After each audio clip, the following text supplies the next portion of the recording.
قل إن كان آباؤكم وأبناؤكم وإخوانكم وأزواجكم وعشيرتكم وأموال اقترفتموها وتجارة تخشون كسادها ومساكن ترضونها أحب إليكم من الله ورسوله وجهاد في سبيله فتربصوا حتى يأتي الله بأمره والله لا يهدي القوم الفاسقين جل الله কোরআন যার উপরে নাযিল হলো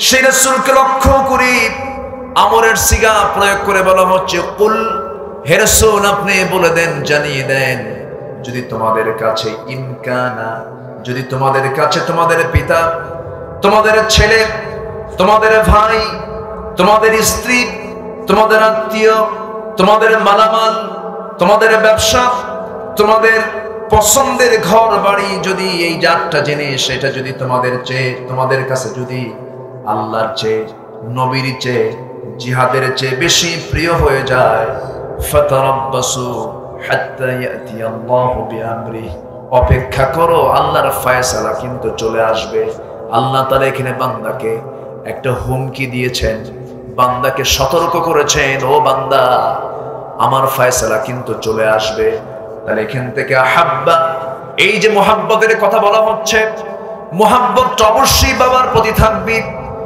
মার প্রতি থাকবে ভাইয়ের প্রতি থাকবে স্ত্রীর প্রতি থাকবে সন্তানের প্রতি থাকবে ব্যবসার প্রতি থাকবে মালামালের প্রতি থাকবে কারণ ব্যবসা করা সুন্নাহ স্ত্রীর মুখে খাবার তুলে দেওয়া সুন্নাহ এগুলো সাদকা সন্তানের লালন পালন করা ফরজ কাজ অবশ্যই এগুলো কাজ করতে হবে কিন্তু সকল ভালোবাসার চাইতে বেশি ভালোবাসা স্থান দিতে হবে এক নাম্বার কাকে আল্লাহ আস্তে বলবেন না কাকে আল্লাহকে আল্লাহকে বেশি মহব্বত করতে হবে কারণ পৃথিবীর এই যে কথাগুলো বললাম যাদের নামগুলো নিলাম এই ক্ষণিক দুনিয়ায় আমার আপনার কিছুদিনের জন্য আপন হতে পারে কিন্তু এরা তো চিরস্থায়ী কোনো আমার সম্পর্ক আমার সঙ্গে রাখতে পারবে না আজকেই মরে যাব সব আমার পর হয়ে যাবে এই মুহূর্তে আমরা এই মঞ্চে কতজন বসে আছি এর মধ্যে কি একজনের মৃত্যু হতে পারে না আল্লাহ যদি চান হতে পারে না হঠাৎ করে একজনের মরণ হয়ে গেল মৃত্যুর সঙ্গে সঙ্গে এই যে হাজার হাজার মানুষ সামনে বসা কেউ কিছু করতে পারবেন না যত বড় পাওয়ার থাকুক না কেন যত হাই হাদর শক্তি থাকুক না কেন মৃত্যু থেকে আপনি বাঁচাতে পারবেন না সঙ্গে সঙ্গে লাশটা মঞ্চ থেকে নামায় নিয়া উপজেলা স্বাস্থ্য কমপ্লেক্সকে ফোন দিয়ে বলবে তাড়াতাড়ি অ্যাম্বুলেন্সটা নিয়ে আসো অ্যাম্বুলেন্সে উঠায় দিয়া ড্রাইভারকে চোখের পানি ফেলতে ফেলতে বলবে ড্রাইভার লাশটা বাড়িতে পৌঁছায় দাও লাশটা নিয়ে যাবে কিন্তু ওই বাড়িতে ওই বাড়িওয়ালার কোনো মানুষ আমাকে ঘরের মধ্যে ঢুকাবে না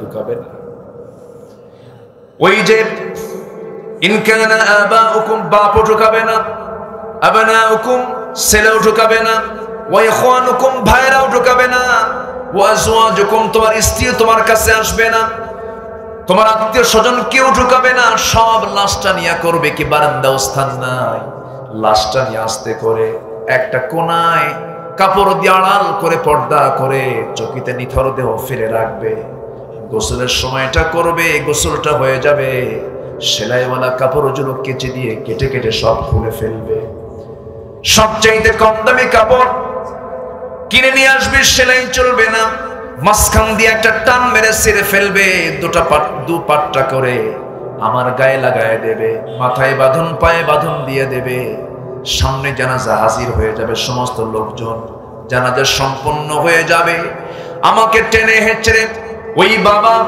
ওই ভাই ওই স্ত্রী ওই পরিবার পরিজন আত্মীয় স্বজন সবগুলো আমাকে টেনে হেঁচড়ে নিয়ে চলে যাবে একটু বেশি দেরি হলেই ওই সন্তানটাই বলে ফেলবে দেরি করো না লাশটা পচে যাবে ফুলে যাবে আমি আমার এই দেহের কোনো মূল্য আমার আত্মীয় স্বজন দেবে না, সবাই আমাকে বোঝা বানিয়ে ফেলবে, বোঝা মনে করবে, টেনে হেসে কবরে রেখে আসবে, বাঁশ চাপা দেবে, মাটি চাপা দেবে, ওই যে বিদায় দিয়ে আসবে। দিন শেষে আমার কোনো বন্ধু নাই, দিন শেষে আমার একমাত্র কেবলমাত্র শুধুমাত্র আমার অন্তরঙ্গ বন্ধু কে? জোরে বলেন কে? সব ফাঁকি এগুলো, সব ফাঁকি।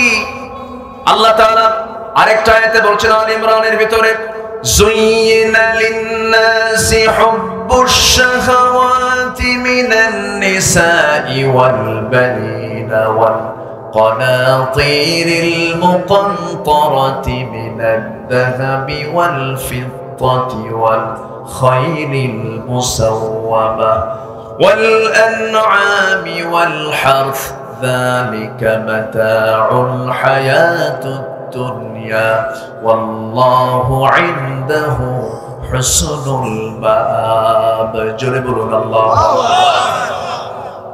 মানুষের জন্য সুসজ্জিত করা হয়েছে, মোহনীয় করা হয়েছে, মোহগ্রস্ত করা হয়েছে মানুষের জন্য ৬টা জিনিসকে।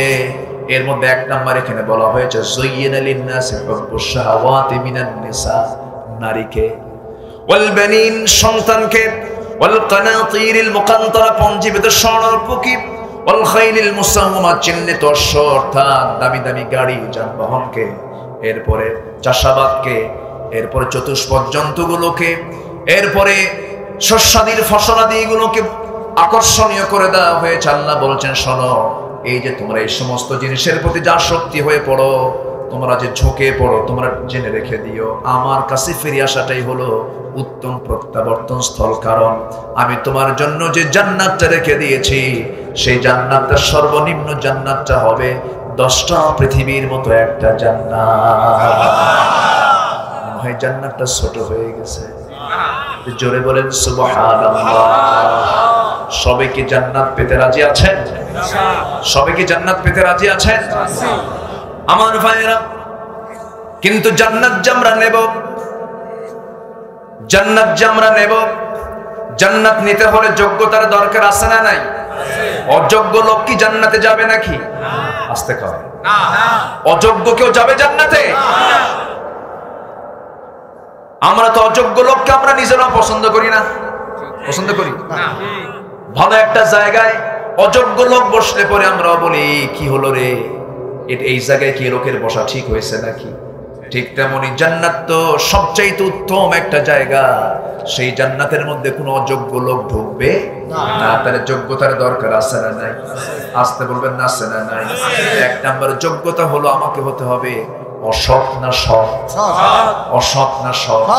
সৎ হতে হলে, সৎ হওয়ার জন্য দুনিয়ার জ্ঞান আগে দরকার না, কোরআনের জ্ঞানটা আগে দরকার। কিসের জ্ঞান আগে দরকার? কোরআনের জ্ঞান আগে দরকার।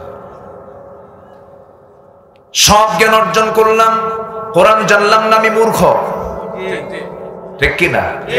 কোরআন জেনেছি আমি, কোরআন বুঝেছি আমি, এরপরে যা আমি অর্জন করব সব আমার জন্য বিশাল জ্ঞান। আল্লাহু আকবার। কোরআন আছে, আমার মূল্য আছে, কোরআন নাই, আমার কোনো মূল্য নাই।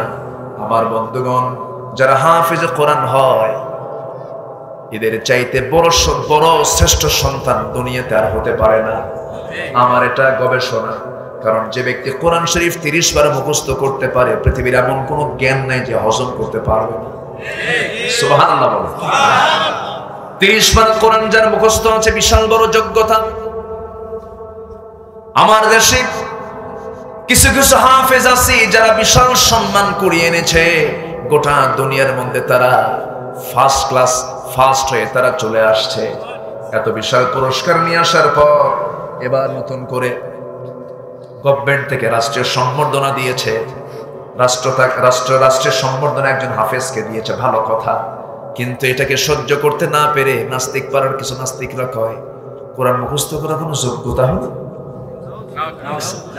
কোরআন মুখস্থ করা নাকি কোনো যোগ্যতা না, তোর 14 গোষ্ঠী নিয়ে আয়, ঠিক কিনা? কোরআন মুখস্থ করতে চাইলে মুখস্থ হবে না তো। আপনি মুখস্থ করবেন, আপনি আল্লাহর রহমত ছাড়া অসম্ভব। কোরআন এমন একটি কিতাবের নাম, রহমত লাগবে। আল্লাহ সবার সিনায় কোরআন তুলে দেন না, এটা সস্তা নয়। আমার নবী কোরআন তেলাওয়াত করছেন নামাজের ভিতরে, আয়াত বাদ পড়ে গেছে। নামাজ শেষে উবাই ইবনে কাব রাদিয়াল্লাহু তাআলা আনহু বলছেন, ইয়া রাসূলুল্লাহ, নামাজের মধ্যে কয়েকটা আয়াত বাদ পড়লো, এই আয়াতগুলো কি মানসুখ, এই আয়াতগুলো কি রহিত হয়ে গেছে?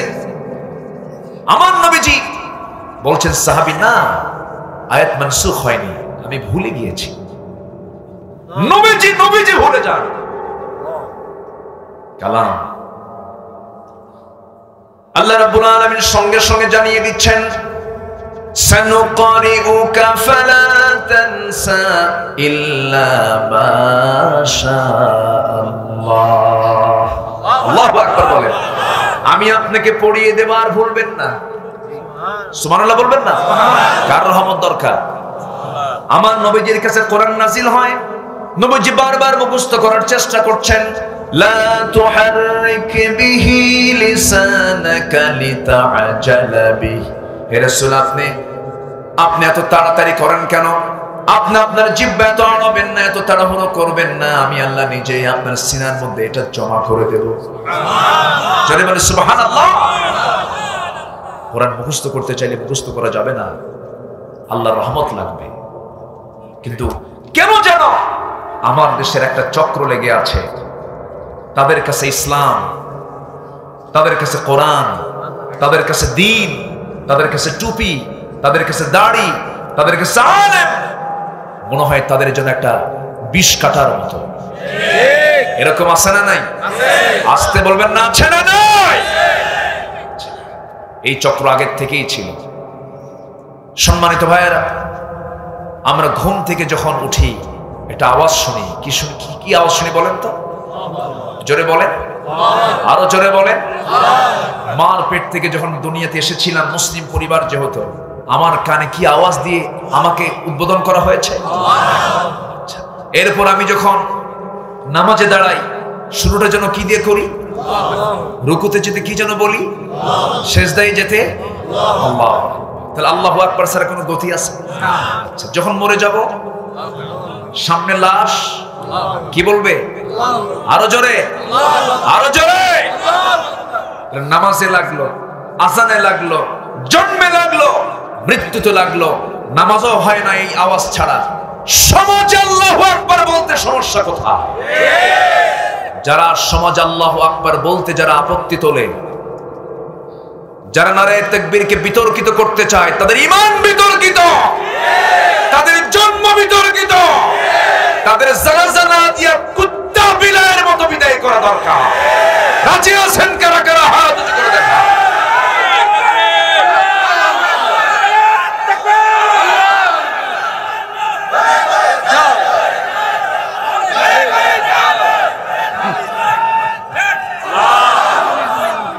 আল্লাহ তুমি সবার হাতকে কবুল করো, জোরে বলি আমিন, আরো জোরে আমিন।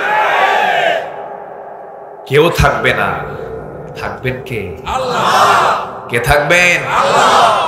আল্লাহ থেকে যাবেন। ফেরাউন ছোটখাটো নেতা? আসতে কয় ছোটখাটো? কোরআনে ওর নাম আছে, চিন্তা করে। ছোটখাটো না তো, কোরআনের মতো কিতাবে ওর নাম আছে। নবীর নাম বাদ পড়ছে কিছু কিছু, নবীর নাম কিন্তু নাই। কিন্তু ফেরাউনের নাম আছে না নাই? এটা কি সম্মানের সাথে না জিল্লতির সাথে? জিল্লতির সাথে। কিন্তু ফেরাউনের নামও আছে, মুসার নামও আছে। কিন্তু মুসার নামে লোক পৃথিবীতে অসংখ্য খুঁজে পাওয়া যায়, আছে না নাই? ইব্রাহিম নামে লোক আছে না নাই? এখানে ইব্রাহিমকে দেখে হাত তোলেন তো। ইব্রাহিম নামে কে আছে? এই যে সামনে দাঁড়ায় আছে, দেখেন আব্বা সামনে। আচ্ছা, হাত নামান। ইব্রাহিম আছে। দেখি নমরুদ নামে কে আছে? দেখি হাত তোলেন তো। পৃথিবীতে নাই মনে হয়, গোটা পৃথিবীতেই নাই। গোটা দুনিয়া খুঁজেও আপনি কি পাবেন একটা নমরুদ নামে লোক খুঁজে বের করতে? গোটা পৃথিবী খুঁজে আপনি কি পাবেন যে ফেরাউন নামে একটা লোক খুঁজে পেতে? অথচ কোরআনের নাম থেকে, তার নাম থাকার পরেও এই নামটা কিন্তু কেউ রাখে না। যদিও সে নিজে ফেরাউন, কিছু আছে ফেরাউন মার্কা, কিন্তু নামটা ফেরাউন রাখে না।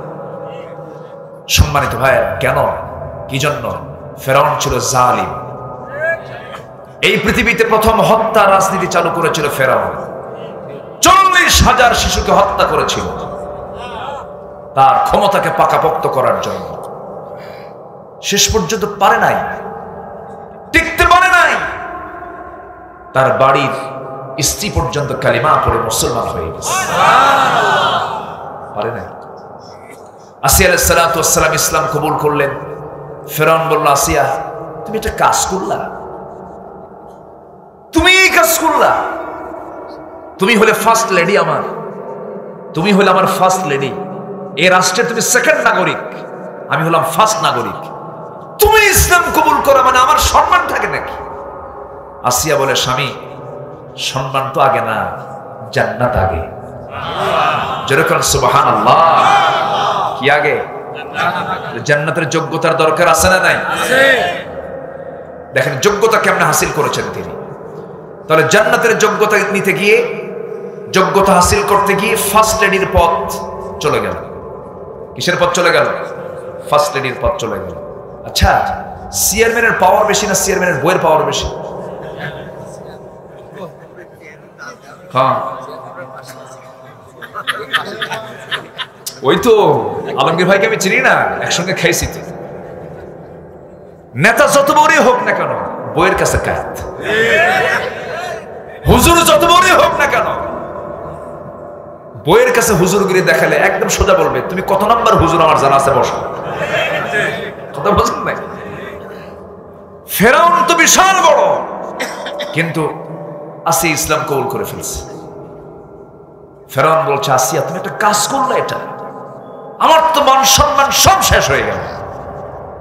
আসিয়া বলছে, না সব ঠিক আছে, আমার যে আল্লাহ আপনারও সেই আল্লাহ, মুসারও সেই আল্লাহ, সেই আল্লাহর প্রতি আপনি ঈমান আনুন। যেরকম সুবহানাল্লাহ। আল্লাহ তাআলা আসিয়ার নামটা কোরআনে এমনি দেন নাই। এই আসিয়ার জীবনে ইসলাম মানতে গিয়ে যতগুলো বাধা আসে, পারিবারিক বাধা, সামাজিক বাধা, রাষ্ট্রীয় বাধা, ধনাঢ্য শ্রেণীর বাধা, তাগুতি শক্তির বাধা, সব বাধা আসিয়া ফেস করেছেন। সব বাধা, একটা মানুষের জীবনে কিন্তু সব বাধা আসে না, কিন্তু এনার সব বাধাই আসছে। কেমন করে দেখেন, জান্নাত লাভের যোগ্যতা হাসিল করেছেন কেমন করে। আসিয়া আলাইহিস সালাতু ওয়াস সালামকে যখন বড় হলো, ফেরাউন বলল, আমি তোমাকে ফার্স্ট লেডির মর্যাদা দিয়েছি, সামাজিক মর্যাদা দিয়েছি, তোমার সোশ্যাল একটা স্ট্যাটাস আছে, এত বড় রাজরানী তুমি আমার স্ত্রী হয়ে তুমি কি কাজটা করলে, সব তোমার শেষ হয়ে যাবে। আসিয়া বলছেন, দুনিয়ার সব কিছু আমি বিক্রি করে দিয়ে জান্নাতটা আমি কিনতে চাই।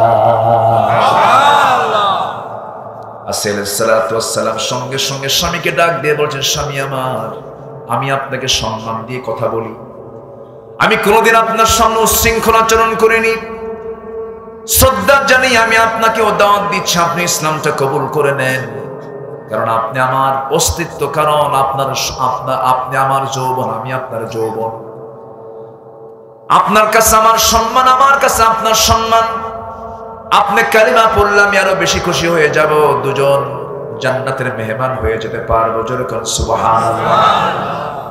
আমার ভাইয়ের এমন করে সুন্দর করে বোঝাচ্ছেন, কিন্তু ফেরাউনের সব বুঝ ঠিক আছে, কারণ ফেরাউন জানতো মুসা সত্য, মুসার আল্লাহ সত্য, কিন্তু ফেরাউনের একটাই অসুবিধা, চেয়ার চলে যাবে।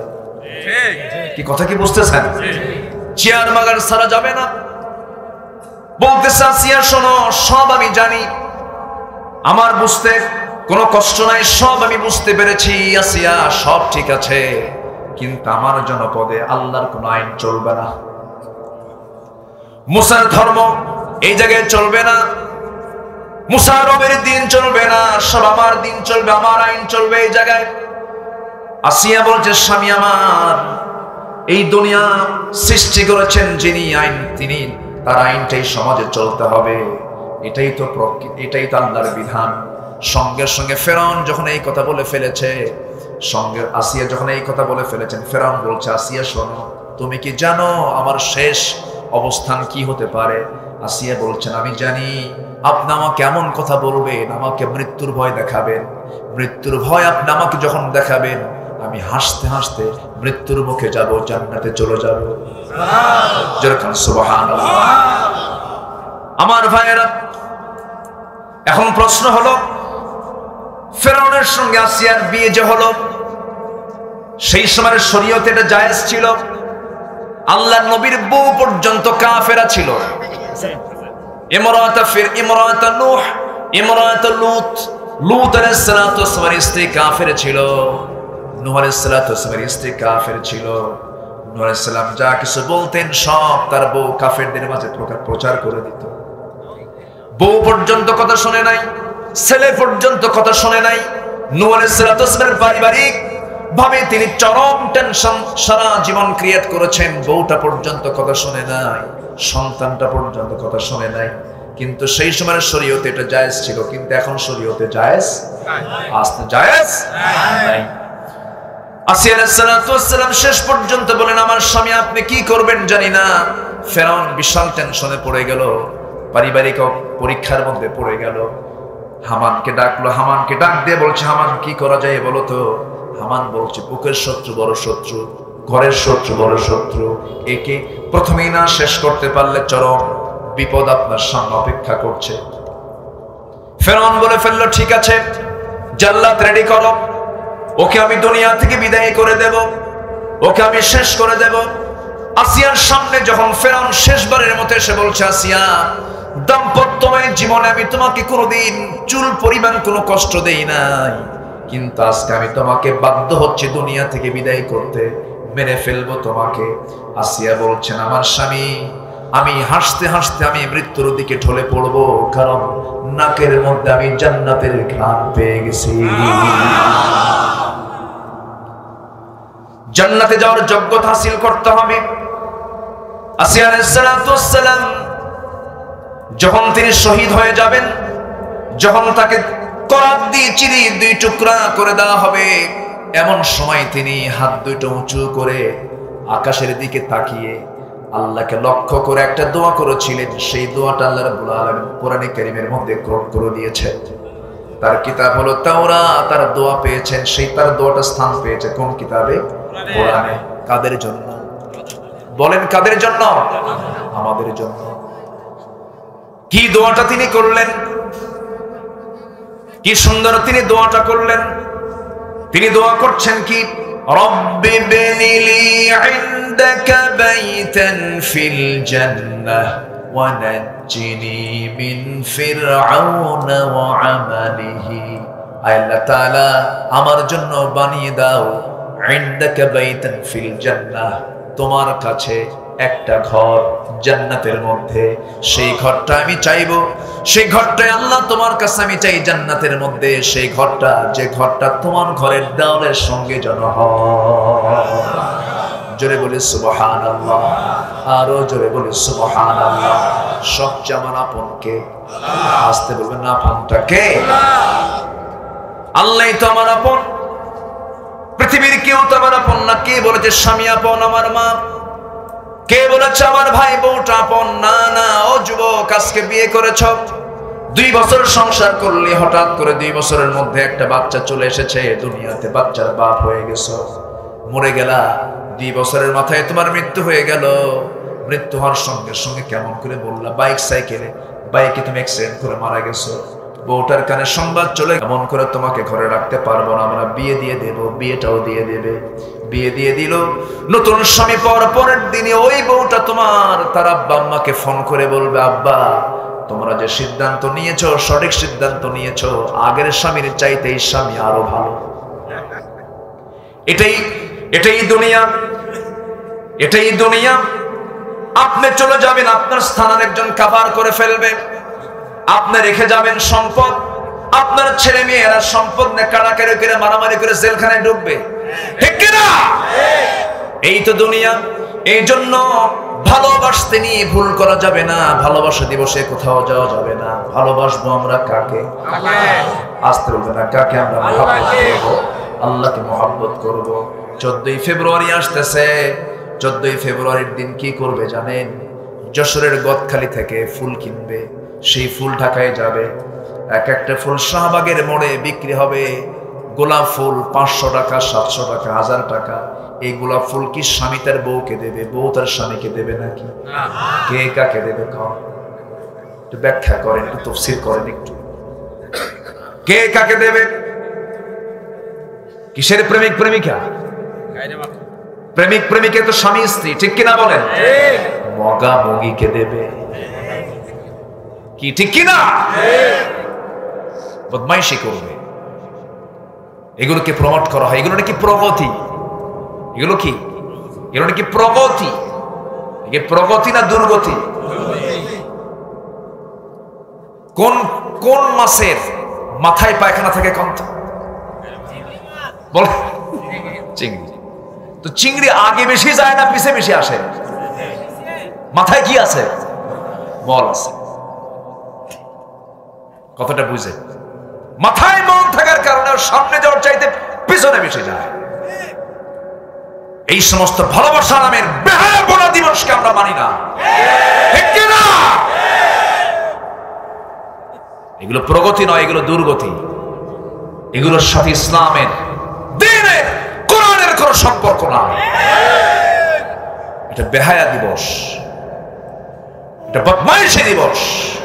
মুসলমানদের ভালোবাসা একদিন না, মুসলমানদের ভালোবাসা প্রতিদিন, প্রতিক্ষণ, প্রত্যেক মিনিট, প্রত্যেক সেকেন্ড। জোরে বলে সুবহানাল্লাহ। আমার ভাইয়েরা, আসিয়া আলাইহিস সালাতু ওয়াস সালাম দুনিয়া থেকে বিদায় নেবেন। জল্লাদ তার সামনে রেডি হয়ে গেছে, 2 টুকরা করে তাকে শহীদ করে দিয়ে দিল। রক্তের ফোঁটাগুলো গড়ে গড়ে পড়ে। আসিয়ার মুখ থেকে কোনো শব্দ বের হয় নাই, বের হয়েছে লা ইলাহা ইল্লাল্লাহ। আরো জোরে লা ইলাহা ইল্লাল্লাহ। আরো জোরে লা ইলাহা ইল্লাল্লাহ। লা ইলাহা ইল্লাল্লাহ মুহাম্মাদুর রাসূলুল্লাহ সাল্লাল্লাহু আলাইহি ওয়াসাল্লাম। ভালোবাসা হলো স্বামী স্ত্রীর মধ্যে, এটার নাম কি? ভালোবাসা। স্বামী স্ত্রীর মধ্যে ভালোবাসা, এটাকে বলে বৈধ। এটা কি? বৈধ। স্ত্রী স্বামীর দিকে তাকিয়ে থাকবে, ফেরেশতারা সওয়াব লিখবে। স্বামী স্ত্রীর দিকে এক অপলক নেত্রে তাকিয়ে থাকবে, ফেরেশতারা সওয়াব লিখতে থাকবে। কোন স্ত্রী যদি স্বামীকে সন্তুষ্ট করার জন্য একটা মুস্কি হাসি দিয়ে দেয়, নফল নামাজের সওয়াব তার আমলনামায় হয়ে যায়। স্বামীর সামনে মুস্কি হাসি দেয় না, মুস্কি হাসি মানে মার্কেটে যায় না, আছে না নাই? স্বামীর সামনে মুখ গমটা করে থাকে, হাসেও না কান্দেও না, বলে মার্কেটে নতুন শাড়ি আসছে, আমারে তুমি মোহাম্মত করো না, একটা শাড়ি আনবো, টাকা দাও, কামি কিনে আনবো, তুমি কি মার্কেট বুঝো নাকি? কসু বুঝো, কসু। এরকম মহিলা আছে না বলেন? হ্যাঁ, স্বামী ছাড়াই চলে যায়, স্বামীর সঙ্গেও যেতে চায় না, স্বামীর সঙ্গে গেলে পরে স্ট্যাটাস নষ্ট। আমি যে বিবাহিতা, মানুষ টের পেয়ে যাবে। আছে এরকম? আছে, আছে না নাই? যে মহিলা তার স্বামীর পরিচয় দিতে লজ্জা পায়, বদমাইশ। আবার কিছু পুরুষও আছে বদমাইশ, আছে না নাই? বিয়ে করছে 10 বছর আগে, বিয়ে করছে কিন্তু না তো, আছে না নাই? বিয়ে তোমার যোগ্যতা, বিয়ে তোমার পূর্ণতা, বিয়ে তোমার বিশাল বড় অর্জন। বিয়ের মধ্য দিয়ে আদম সন্তান আসবে পৃথিবীতে, সে জিকির করবে, তার জিকিরের সব তুমি বাপ হয়ে পাবে। জোরে বলেন সুবহানাল্লাহ। এজন্য তোমার মধ্যে বরকত আছে, রহমত আছে, নিয়ামত কে রেখে দিয়েছে? আল্লাহ। অবৈধ পথে জিনার কাজ করা যাবে না, জিনার কাজ করা যাবে যাবে না। আমার নবীজি মোহাব্বত শিখিয়ে দিয়েছেন। মোহাব্বত কাকে বলে? আম্মা জান আয়েশা সিদ্দিকা রাদিয়াল্লাহু তাআলা বলেন, মোহাব্বত রাসূল আমাকে বুঝিয়ে দিয়েছেন। আরে আমি নবীর চাইতে এত ছোট ছিলাম, কিন্তু নবী আমার সঙ্গে কি সুন্দর ব্যবহার করেছেন। আমি নবীকে 1 গ্লাস দুধ প্রত্যেক রাত্রিতে নবীর সামনে যখন হাজির করতাম, আম্মা জান আয়েশা রাসূলের স্ত্রী সেই সময় হন যখন তিনি মদিনার রাষ্ট্রপতি ছিলেন। জোরে বলেন সুবহানাল্লাহ। আম্মা জান খাদিজা রাদিয়াল্লাহু তাআলা ইন্তেকালের পরে রাসূল আয়েশা সিদ্দিকাকে বিয়ে করেছেন কার নির্দেশে? আল্লাহর নির্দেশে। কিন্তু আম্মাজান আয়েশা ছিলেন সুষমার স্ত্রী। আম্মাজান আয়েশা সিদ্দিকা রাদিয়াল্লাহু তাআলা আনহা আমার নবীকে মাঝে মাঝে উটের দুধ নিয়ে সামনে হাজির হয়ে যেতেন, বলতেন ইয়া রাসূলুল্লাহ দুধটা পান করুন। নবীর কাছে দুধ খুব প্রিয় ছিল, নবীর কাছে ছাগলের গোশত খুব প্রিয় ছিল। ছাগলের গোশত রুটি দেখে রাসূল খুব পছন্দ করতেন। কিন্তু যখন পেতেন তখন খেতেন, যখন পাইতেন না তখন খাইতেন না। না খাও, নবীর জীবনে বহু রেকর্ড আছে। আম্মাজান আয়েশা বলেন ঘরের মধ্যে কিছু নাই। আমার নবী রাতের অন্ধকারে যখন গভীর রাত্রিতে আসতেন, দরজায় আমাকে কড়া নাড়তেন না, নক করতেন না, আমার ঘুম নষ্ট যেন না হয়। নিজের ঘর নিজে আস্তে আস্তে করে ধীরে ধীরে দরজাটা খুলে কোনো আওয়াজ না করে, কোনো খাবার যখন পেতেন না, শুধু সিম্পল পানি পান করে আমার নবী রাতের বেলা না খেয়ে ঘুমিয়ে পড়তেন। মাসের পরে মাস চলে যেত, নবীর চুলায়, নবীর ঘরের চুলায় কোনো আগুন জ্বলতো না, রান্না বান্না হতো না। সাহাবীদের জীবনটা এমনই ছিল। ওমরে ফারুক রাদিয়াল্লাহু আনহুর কাছে একদিন এক মহিলা আসলো অভাব নিয়া, চরম সংকট নিয়া, বাড়িতে তেমন কিছু নাই। ওমরে ফারুকের বাড়ির মধ্যে ঢুকি কোনো প্রশ্ন না করে, কোনো কিছু না চায়া আস্তে করে ঘর থেকে বের হয়ে যাচ্ছে। সঙ্গে সঙ্গে ওমরে ফারুক প্রশ্ন করলেন, ও মহিলা তুমি আমার ঘরের মধ্যে ঢুকলে কেন? ঢুকলে কি জন্য আসলে? কোনো সমস্যা নাকি? সঙ্গে সঙ্গে মহিলা জবাব দিচ্ছে, আমার যতটুকু অভাব, ঘরের মধ্যে ঢুকে আমার কাছে মনে হলো আমার বাড়ির চাইতে এই বাড়িতে অভাবটা আরো বেশি। আল্লাহু আকবার বলবেন না? সাইয়েদনা আলী রাদিয়াল্লাহু তাআলা আনহু ঠান্ডার মধ্যে থরথর করে কাঁপতেছেন, রাষ্ট্রপ্রধান ঠান্ডার মধ্যে থরথর করে কাঁপতেছেন। মেলাগুলো কম্বল, রাষ্ট্রের কম্বল সেখানে জমা আছে। একটা কম্বল গায়ে দিলেই তো তার ঠান্ডাটা দূর হয়ে যায়, কম্বলটা হাতে নিচ্ছেন না, থরথর করে কাঁপতেছেন। বলা হলো আমিরুল মুমিনিন কম্বল থাকতে আপনি কাঁপতেছেন, কম্বল নেন না কেন? সাইয়েদনা আলী বলছেন কম্বলটা তো এখনো ভাগাভাগি হয় নাই, কোন কম্বল আমার গায়ে নেব, সেই কম্বল যদি আমার ভাগে না আসে। সুবহানাল্লাহ বলবেন না? ওমরে ফারুকের মতো মানুষ এক বোতল মধু তিনি পেয়েছেন, সেই এক বোতল মধু, সেই মধুগুলো নিয়ে তিনি তার প্রতিবেশীর মাঝে সমান করে ভাগ করে, তিনি তার অংশ, এক সমান অংশ তিনিও নিবেন, প্রতিবেশীর মাঝে ভাগ করে দিবেন। বউয়ের কাছে সে বলছেন, বউ আমার এই যে মধু, এই মধুটা সুন্দর করে ভাগ করো, যে কজন প্রতিবেশী আছে সমান করে ভাগ করে সবাইকে দিয়ে দাও। মধুর বোতল বউয়ের হাতে দিয়ে স্ত্রী হাতে দেওয়ার কিছুক্ষণ পর বলছেন, স্ত্রী তোমাকে আমি ভাগ করতে দেব না, দাও মধুর বোতল। মধুর বোতলটা নিয়ে তিনি বউকে দিয়ে না ভাগ করায়া পাশের বাড়িতে চলে গেলেন। গিয়ে বলেন, ও এই বাড়িওয়ালা, তোমরা এই বোতলের যে মধুগুলো আছে সমান ভাগে ভাগ করো, আমাকে এক ভাগ তোমরা আমার বাসায় দিয়ে আসবা। ওমরে ফারুক রাদিয়াল্লাহু আনহু বউয়ের হাত থেকে বোতল নেওয়ার সঙ্গে সঙ্গে, মধু নেওয়ার সঙ্গে সঙ্গে বউটার মন খারাপ হয়ে গেছে। আহারে আমাকে ওমরে ফারুক বিশ্বাস করলেন না, এটা কেমন কথা? মনটা খারাপ হয়ে গেছে। কি একটু মন খারাপ হয় না? এরকম হয় না? ভুল বোঝাবুঝি হয় না? ভুল বোঝাবুঝি হয়ে গেছে। ওমরে ফারুক রাদিয়াল্লাহু তাআলা তার ভুলটা ভাঙানোর জন্য কিছুক্ষণ পর মধুর যে অংশটুকু তিনি পেয়েছেন সেই মধুটুকুলো নিয়ে এবার বউয়ের সামনে গিয়ে বলছেন, এই যে মধু তোমার ভাগে যেটা পড়েছে এটা তুমি নাও। কিন্তু মনটা তার বেজার। তিনি বলছেন, স্বামী আমার, আমাকে ভাগ করলে কি হতো, আমি ভাগ করে দিতাম, আমি কি বেশি মধু নেব নাকি? ওমরে ফারুক বলছেন, স্ত্রী আল্লাহর কসম করে বলি আমি তোমাকে ভালোবাসি, আমি তোমাকে মহব্বত করি, আমি তোমাকে ট্রাস্ট করি, কিন্তু আমি তোমাকে ভাগ করতে দিলাম না। এই জন্যই আমার হঠাৎ করে মনে হলো মধু তো তরল জিনিস, মধু ভাগ করতে গিয়া, সমান ভাগে ভাগ করতে গিয়ে তোমার হাতে তো 2-1 ফোঁটা মধু লেগে যাবে, 2-3 ফোঁটা হোক, 4-5 ফোঁটা হোক, যে মধু তোমার হাতে লেগে যাবে, এই মধুটার এই ফোঁটা মধু তুমি কেমন করে ভাগ করবে? এটা তো আমাদের অংশে বেশি পড়ে যাবে। এতটুকু অংশ আমাদের ভাগে বেশি পড়ুক এটা চাই নাই মনে করে মধুভাগের দায়িত্ব আমরা না নিয়ে অন্য কাউকে দিয়ে দিয়েছি। একটু জোরে বলে সুবহানাল্লাহ। সাইয়েদনা ওমর ফারুক রাদিয়াল্লাহু তাআলা আনহু তার সামনে রাষ্ট্রের কিছু আপেল আসছে। কি আসছে? আপেল আসছে। এই আপেল এক স্তূপ ভরা আপেল। তার ছোট্ট ছেলে সে সেখান থেকে একটা আপেল নিয়ে মুখের মধ্যে নিয়েছে।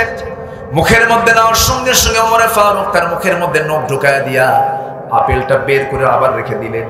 ছেলেটা চিৎকার করে কান্নাকাটি করতে করতে বউয়ের কাছে চলে গেছে, মার কাছে গেছে। মার কাছে গিয়ে বলছে, মা আমাকে একটা আপেল আমাকে আব্বা খেতে দিল না।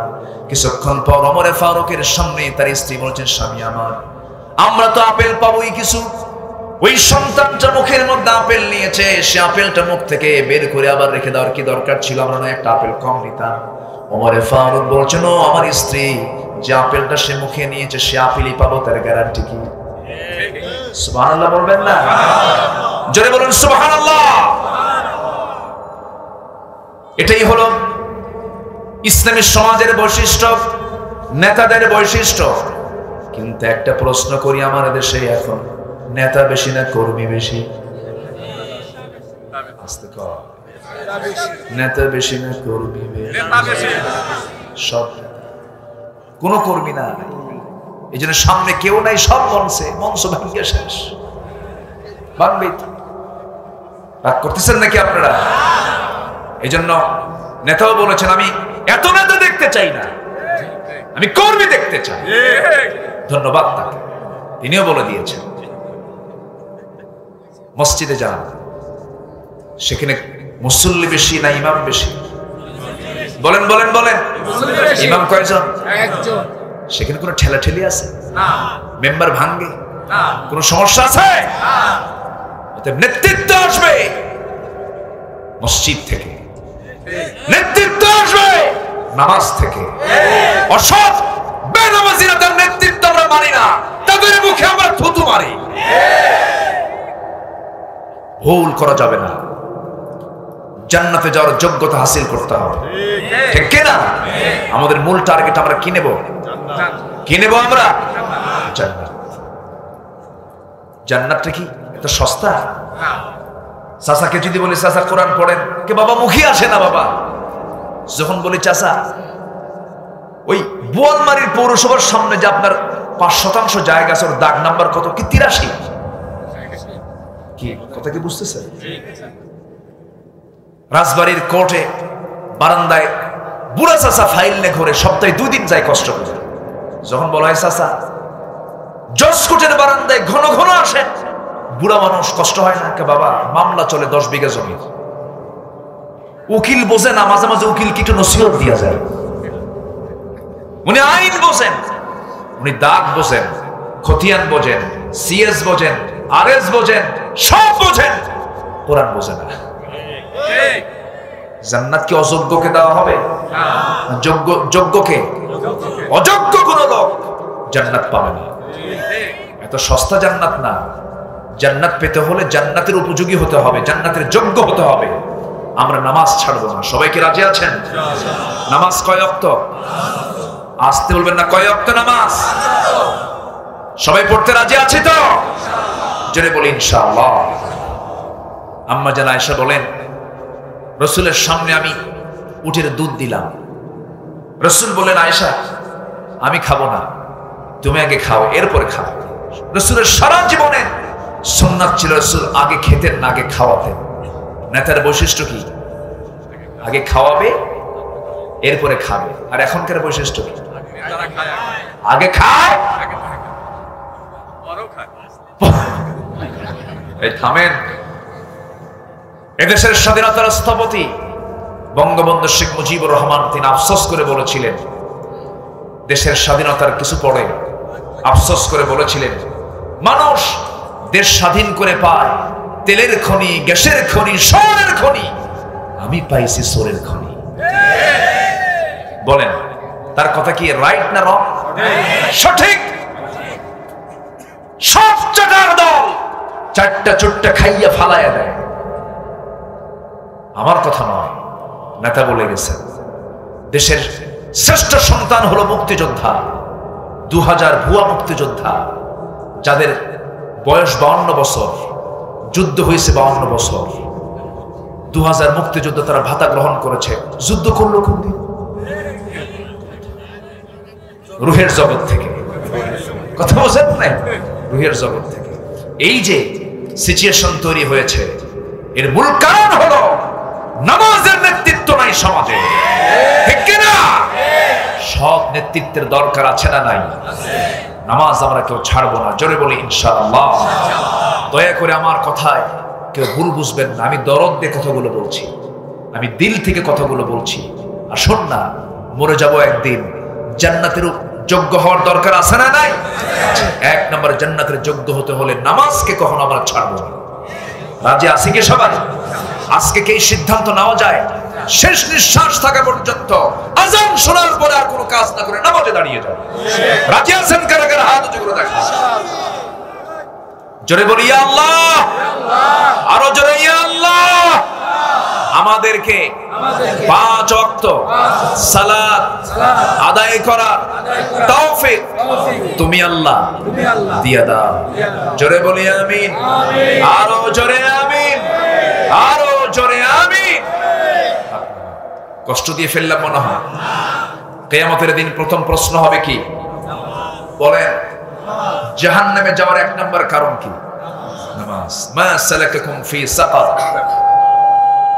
মা সালাকাকুম ফি সাকার ক্বালু লাম নাকু মিনাল মুসাল্লিন। জাহান্নামে কেন আজকে তোমরা?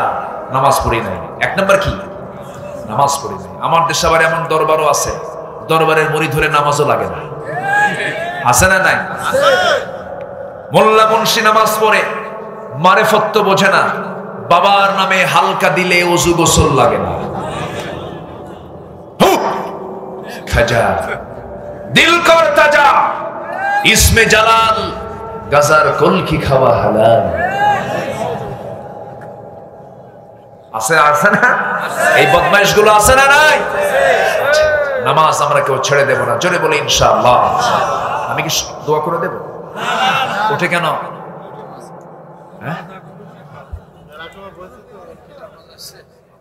কষ্ট পাচ্ছেন না তো আপনারা? হ্যাঁ, আমি কি আলোচনা চালাবো? জোরে বলি ইনশাআল্লাহ। বসেন, কেউ যাবেন না। আমার আলোচনা তো এখনো শেষ হয়নি। মাহফিলে বসে যদি মজা না পাওয়া যায়, সেজদা দিয়ে যদি তৃপ্তি না পাওয়া যায়, কোরআন তেলাওয়াত করে যদি হৃদয় প্রশান্ত না হয়, তাহলে ভাবতে হবে শয়তান ভালো কাজ শুরু করছে নিজের ভিতরে। কি কথা কি বুঝতেছেন আপনারা?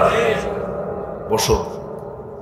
3টার দিকে ওয়ার্ল্ড কাপ, বিশ্বকাপ খেলা, 3টা রাত 3টা উজু করে বসে খেলা। কি ঠিক আছে না?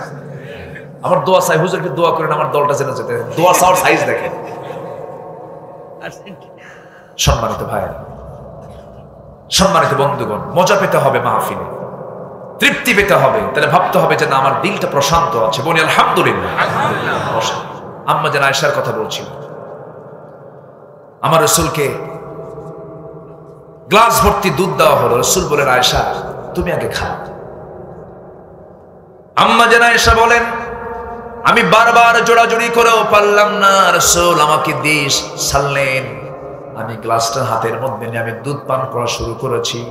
আমার নবজি তার বরকতি ঘাড়টা একটু নিচু করলেন, মাথাটা একটু হেলালেন, হেলায়া আমি যে গ্লাসের যে দিক থেকে আমার ঠোঁটটা লাগায় আমি দুধ পান করছি, সেই ঠোঁট লাগানোর জায়গাটা রাসূল মার্কিং করলেন। আমি যখন খেলাম কিছু অংশ দুধ রেখে দিলাম। বলছে, হুজুর আপনি এইটুকু দুধ খান। রাসূল বলছেন, দাও। গ্লাসটা হাতের মধ্যে নিয়ে যেই দিকে আমি আয়েশা ঠোঁটটা লাগিয়েছি, আমার নবজি সেই দিকে ঠোঁটটা লাগায়া মুস্কি হাসি মেরে সুন্দর করে বাকি দুধগুলো তিনি পান করে নিলেন। এটার নাম হলো ভালোবাসা। এটার নাম কি? ভালোবাসা। যত ভালোবাসা স্ত্রীর সাথে হবে, যত মহব্বত স্ত্রীর সাথে হবে, আমার নবী উহুদের ময়দানে, যুদ্ধের ময়দানে রাসূল যুদ্ধের কর্মকাণ্ড নিয়ে ব্যস্ত। এমন যুদ্ধের ময়দানে রাত যখন গভীর হয়ে গেছে, যুদ্ধ থেমে গেছে, অন্ধকার রাত। রাসূল বলছেন, আয়েশা রে চলো আজকে একটু দৌড়ের পাল্লা দিয়ে কে ফার্স্ট হয় দেখি। চল আয়েশা। সুবহানাল্লাহ বলবেন না? এটার নাম ভালোবাসা। এটার নাম কি বলেন? ভালোবাসা। আম্মা জান আয়েশা সেই সময় তিনি চিকন ছিলেন, লিকলিকে ছিলেন, খুব চটপটে মহিলা ছিলেন, চালু মহিলা ছিলেন, খুব মেধাবী মহিলা ছিলেন। 7 দিন ধরে আমার নবীজি হাদিস বর্ণনা করেন। সব সাহাবীকে বলেন, সাহাবীরা আমি কি কি কথা বলেছি তোমরা বলো। কেউ 100% বলতে পারে নাই। রাসূল বলেন, আয়েশা কি কি বলেছি বলো। 7 দিনের সমস্ত কথা পাই টু পাই সব বলেছেন, একটাও বাদ যায় না। ভালোবাসা। আম্মা জান আয়েশা সিদ্দিক রাদিয়াল্লাহু তাআলা আনহা হাদিসটা বর্ণনা করেন, আমি নবীর সঙ্গে উহুদের ময়দানে রাত্রেবেলা গভীর রাত, সবাই ঘুমিয়ে পড়েছে, অন্ধকার রাতে নবীর সঙ্গে আমি দৌড় মারা শুরু করলাম। নবীজি দৌড় মারতে নিয়ে একটু ঢিল কাটলেন, আমি ফাস্ট হয়ে গেলাম, হলাম এবং বললাম, হুজুর আপনি আমার সঙ্গে পারলেন না। রাসূল একটু মুস্কি মুস্কি হাসি মারলেন। রাসূল কি পারলেন না, হেরে গেলেন? কি বলেন কি হেরে দিলেন না হেরে গেলেন? হেরে গেলেন ইচ্ছা করে। নবীর সঙ্গে কেউ পারবে নাকি? নবী তো জান্নাতে 100 পুরুষের চেয়েও শক্তিশালী ছিলেন, কিন্তু হেরে গিয়ে তাকে খুশি করলেন। অনেকদিন পর ওই মদিরাতে একদিন রাসূল বলছেন, আয়েশা রে, সেই রাতে খুব মাস্তানি কইরা তুমি তো ফার্স্ট হয়েছো, দেখি আজকে দৌড় মারি কে পারে। আবার দৌড়ের কম্পিটিশন শুরু করলেন। এক দৌড়ে রাসূল আয়েশাকে হারিয়ে দিয়ে বলছেন, আয়েশা ওই যে হারাইছিল আজকে জিতায়া দিয়ে তোমার হারায়া দিলাম। সুবহানাল্লাহ। এটার নাম কি? ভালোবাসা।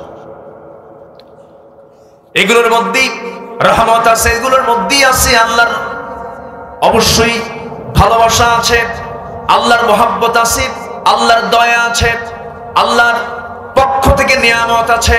স্বামী স্ত্রীর মহব্বত হলো এই দুনিয়ার সবচেয়ে চূড়ান্ত পাওয়া। এই পাওয়াটা পেতে হলে উভয়কে ঈমানদার হতে হবে, পর্দাশীল হতে হবে, পর্দাশীলা হতে হবে।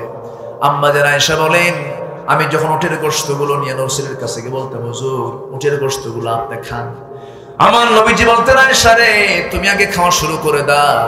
আমি আয়েশা গোশতগুলো না খেয়ে হাড়গুলো আমি চুষতাম, হাড়ের গোশতগুলো খেয়ে হাড়গুলো রেখে দিতাম। আমার নবীজি সেই হাড়টা নিয়ে আমি যেটা চুষে রেখে দিয়েছি আমার রাসূল সেটাই চুষে রাখতেন। জোরে বলেন সুবহানাল্লাহ। আম্মা জান আয়েশা বলেন, আমি রাসূলকে খুব ভালোবেসে, যে রাসূল আমাকে তার চাইতে বেশি ভালোবেসেছে।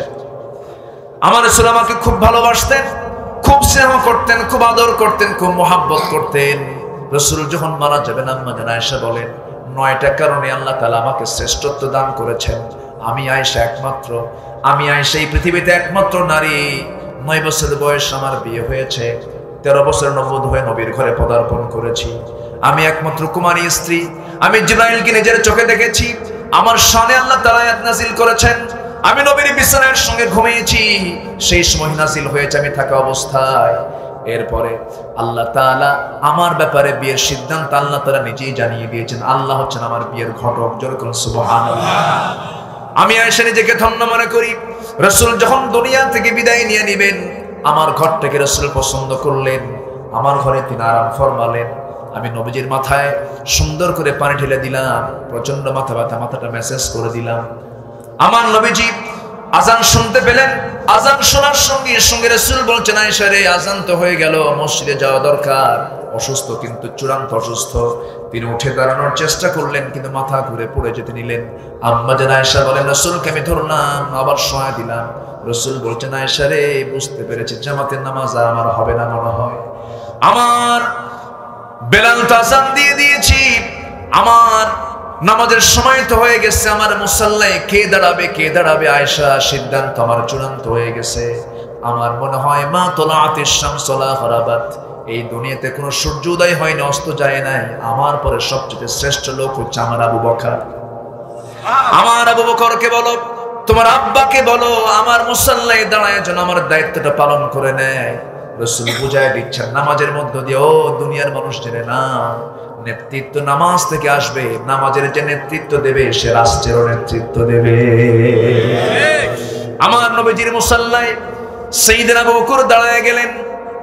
নামাজ শুরু হয়ে গেছে। নতুন ইমাম, সাহাবায়ে কেরাম কাঁদতে কাঁদতে বেকরার হয়ে যাচ্ছেন, অস্থির হয়ে যাচ্ছেন। নবীজির কানে সাহাবীদের কান্নার আওয়াজ যখন চলে এলো, রাসূল বলছেন, আয়েশা রে আমাকে জানালার কাছে নিয়ে যাও। জানালার কাছে নিয়ে যাওয়া হলো। জানালার কাছে গিয়ে দাঁড়ায় থাকলেন। দাঁড়ায় থেকে সাহাবায়ে কেরামদের নামাজের দৃশ্যগুলো দেখতেছেন। চোখের কোনা বেয়ে টপ টপ করে পানি পড়ছে। নবীজির কান্না দেখে আম্মা জান আয়েশা কেঁদে কেঁদে বলছেন, হুজুর আপনি কাঁদেন কেন? আপনার সাহাবীরা তো নামাজ পড়ে। রাসূল বলছেন, আয়েশা রে আল্লাহর কসম করে বলি, আমার এই কান্না দুঃখের কান্না না, এটা আমার চরম আনন্দের কান্না। তুমি কি জানো আয়েশা, এই নামাজের জন্য আমাকে কত কষ্ট স্বীকার করতে হয়েছে। এই নামাজ কায়েমের সংগ্রাম করতে গিয়ে ওই তায়েফের মানুষ আমাকে পাগলা বানায়া মেরে মেরে রক্তাক্ত করে দিয়েছে। ওই মক্কার মানুষ আমাকে মেরে মেরে অজ্ঞান করে রেখে দিয়েছে। এই নামাজ কায়েমের সংগ্রাম করতে গিয়া আমি যখন মক্কায় নামাজ পড়তে গেছি, উতবা সাইবারা সেজদারত অবস্থায় রুকুরত অবস্থায় উঠে পচানরি হুরি আমার পিঠে চাপায়া দিয়েছে। সেই নামাজ কায়েমের সংগ্রাম করতে গিয়ে উহুদের ময়দানে আমার দাঁত ভেঙে ফেলে দিয়েছে। খন্দকের পরীক্ষা খনন করতে গিয়ে কোদাল মারতে মারতে আমার কোমরটা কুচো হয়ে গেছে আয়েশা। সেই নামাজ আজকে রাষ্ট্রীয় পর্যায়ে কায়েম হয়ে গেছে। এই দৃশ্য আমার চোখ থেকে পানি বের করে দিয়েছে। ওরে আয়েশা, ওরে আয়েশা, আমাকে সহায় দাও, মনে হয় আমি বাঁচবো না। আম্মা জান আয়েশা বলেন, আমি আমার উরুতে মাথা রেখে রাসূলকে সহায় দিলাম। আমি নিজেকে ধন্য মনে করি, রাসূল তার জীবনের শেষ নিঃশ্বাস ত্যাগ করেছেন আমার উরুতে, আমার চোখের সামনে। আমি নিজেকে ধন্য মনে করি, রাসূল যখন দুনিয়া থেকে বিদায় নেবেন বললেন একটা মিসওয়াক এনে দাও, মিসওয়াক টেনে দিলাম। মিসওয়াকটার আগাটা শক্ত, আগা শক্ত দেখে আমি আয়েশা, আমার বয়স তখন 18 বছর, আমি চাবায় চাবায় নরম করে দিচ্ছিলাম। মিসওয়াকটা আমার নবীর হাতে যখন দিয়ে দিলাম, নবী যে মিসওয়াক শুরু না করে মিসওয়াকের আগে থেকে লেগে থাকা আমার মুখের লালা থুতুটা রাসূল চুষে চুষে পান করে বলছেন, আয়েশা রে, শেষ জীবন আমি তোমাকে একটু খুশি করার চেষ্টা করলাম। আম্মা জান আয়েশা বলেন, আমি নিজেকে ধন্য মনে করি, আমার নবী যে তার জীবনের শেষ খাবার খেয়েছেন, আমি আয়েশা আমার মুখের লালা। আমার নবীজি দুনিয়া থেকে বিদায় নিয়ে নেবেন, বিদায় লগন চলে এসেছে। রাসূল যে কোনো মুহূর্তে দুনিয়া থেকে বিদায় নিয়ে নেবেন। আম্মা জান আয়েশা বলেন, সর্বশেষ কথা আমার সঙ্গে হলো, আমার আগে ফাতিমার সঙ্গে কথা হলো। রাসূল যখন দুনিয়া থেকে বিদায় নেবেন, রাসূল আমাকে ডাক দিয়ে বলছেন, আয়েশা রে, মালাকুল মউত মনে হয় চলে আসতেছে, আমি মরে যাব দুনিয়া থেকে। আমি তোমাকে লাস্ট একটা মেসেজ দিয়ে যাচ্ছি। ওরে আয়েশা, আমার গোটা উম্মতের জন্য একটা মেসেজ, আমার উম্মতরা যেন কখনো 5 ওয়াক্ত সালাত না ছেড়ে দেয়। জোরে কোন সুবহানাল্লাহ, জোরে কোন সুবহানাল্লাহ। নামাজ পড়বো আমরা কয় ওয়াক্ত বলেন? 5 ওয়াক্ত নামাজ আমরা পড়বো। তাহলে মুহাব্বত হবে কার সাথে? আল্লাহর সাথে। আসতে বলবেন না, কার সাথে? আল্লাহর সাথে। নাম্বার 2 হলো, এই 8টা ভালোবাসার চাইতে তিন ভালোবাসাকে প্রাধান্য দিতে হবে। 1 নাম্বার কার ভালোবাসা? কার মুহাব্বত? আল্লাহ রাব্বুল আলামিন সুন্দর করে বলছেন, আহাব্বা ইলাইকুম মিনাল্লাহি ওয়া রাসূলিহি ওয়া জিহাদিন ফি সাবিলিহি।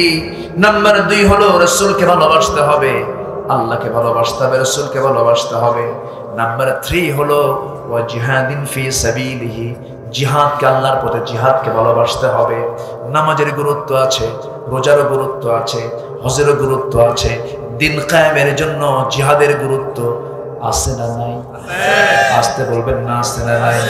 মুনাফিকরা নামাজ পড়ে, মুনাফিকরা রোজা রাখতে পারে, কিন্তু মুনাফিকরা কিন্তু কখনো জিহাদে রাজি হতে পারে না। ঠিক কি না? এখনো জিহাদ আছে না নাই? আসতে বলবেন না, আছে না নাই? জঙ্গিবাদ নাই, সন্ত্রাস ইসলামে নাই, সন্ত্রাসের কোনো স্থান নাই, জঙ্গিবাদের কোনো স্থান নাই, কিন্তু ইসলামের জিহাদ আছে না নাই? আমার বন্ধুগণ, আমার ভাইরা, আজকের সমাজে মদের বোতল পাওয়া যায়, আস্তে কর, মদের বোতল পাওয়া যায়। মদের বোতল পেতে কি খুব কষ্ট হয়? নেশা জাতীয় দ্রব্য কি পেতে খুব কষ্ট হয়? কষ্ট হয় না, খুব অ্যাভেলেবেল, লাইসেন্সওয়ালা। এই যে পাশেই চুয়াডাঙ্গার দিকে একটা মদের ফ্যাক্টরিও আছে, এবছর 700 কোটি টাকা লাভ হয়েছে, আলহামদুলিল্লাহ। কি কমেন্ট বলে আমার ভাইয়েরা? এই মদের বোতল, জেনার কারবার, সুদের কারবার, জুয়ার কারবার, এগুলো সমাজে মনে হয় না? আসতে বলবেন না, আছে না নাই? এগুলো শুধু কি দোয়া করে বন্ধ হবে নাকি? না, জিহাদ করতে হবে। জিহাদ মানে কি বলেন? চেষ্টা করা। জিহাদ মানে কি? চেষ্টা করা, মুজাহাদা করা, চেষ্টা করা।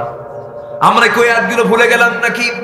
আল্লাহ রাব্বুল আলামিন সূরা আলে ইমরানের 104 নম্বর আয়াতে বলছেন, ওয়ালতাকুম মিনকুম উম্মাতুন ইয়াদউনা ইলাল খায়রি ওয়া ইয়া'মুরুনা বিল মা'রুফি ওয়া ইয়ানহাউনা আনিল মুনকার।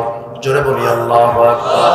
তোমাদের মধ্যে অবশ্যই এমন একটা টিম, এমন একটা সংগঠনের শক্তি থাকা দরকার যারা সৎ কাজের আদেশ দেবে, অসৎ কাজের বাধা প্রদান করবে। এমন একটা দলকে দেখতে চান? আজ তো কে দেখতে চান? আমার আল্লাহ দেখতে চান। তোমাদের মধ্যে এমন একটা দল যেন থাকে যারা সৎ কাজের আদেশ দেবে, অসৎ কাজে বাধা দেবে। মদ থাকবে না, জেনা থাকবে না, সুদ থাকবে না, জুয়ার কারবার থাকবে না, এমন একটা টিম তোমাদের মধ্যে আমি আল্লাহ দেখতে চাই। বান্দা, যে ইমানদার অন্যায়ের প্রতিবাদ করতে পারে না, সে তার ইমান আনা ভালো করে হয় না এখনো। ইমানদারের গুণ হলো সে অন্যায়ের প্রতিবাদ করবে, অন্যায়ের বিরুদ্ধে সে সোচ্চার হয়ে দাঁড়াবে। এর প্রমাণ হলো আরেকটা আয়াতে আল্লাহ রাব্বুল আলামিন বলেছেন, কুনতুম খায়রা উম্মাতিন উখরিজাত লিন-নাসি তা'মুরুনা বিল মা'রুফ ওয়া তানহাউনা 'আনিল মুনকারি ওয়া তু'মিনুনা বিল্লাহ। এখানে ঈমান আনতে পরে বলা হয়েছে, আগে সৎ কাজের আদেশ দাও, অসৎ কাজের বাধা দাও, এরপর ঈমান আনো কার উপরে? আল্লাহর উপরে। সৎ কাজের আদেশ, অসৎ কাজের বাধা এটা সবার দ্বারা সবাই করতে পারে না। মুনাফিকরা কিছুতেই পারে না, মুনাফিকরা কিছুতেই পারে না। এই কাজ করতে গেলে জিহাদের প্রসঙ্গ চলে আসে। জিহাদের হুকুম দিয়েছেন কে? আসতে বলবেন না কে দিয়েছেন? আল্লাহ দিয়ে দিয়েছেন। জিহাদের গুরুত্ব কতটুকু এই কথা বলে আমি শেষের দিকে আস্তে আস্তে চলে যাব। আমার ভাইয়েরা, আমার নবীজি মদিনার জিন্দেগিতে মদিনায় থেকে 10 বছরে 86টা যুদ্ধ পরিচালনা করেছেন। কয়টা বলেন? 86টা। এবং নিজের সম্মুখ যুদ্ধের নেতৃত্ব দিয়েছেন 27টা। কয়টা বলেন? 27টা যুদ্ধের নেতৃত্ব রাসূল নিজে দিয়েছেন। আল্লাহু আকবার বলেন। নিজে দিয়েছেন।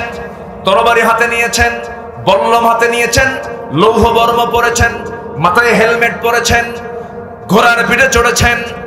এরপরে পানির মশক হাতে নিয়েছেন, তরবারি ঝান্ডা হাতে নিয়ে, এরপরে বর্ষা হাতে নিয়ে, এরপরে ঢাল হাতে নিয়ে যুদ্ধের ময়দানে তিনি ঝাঁপিয়ে পড়েছেন।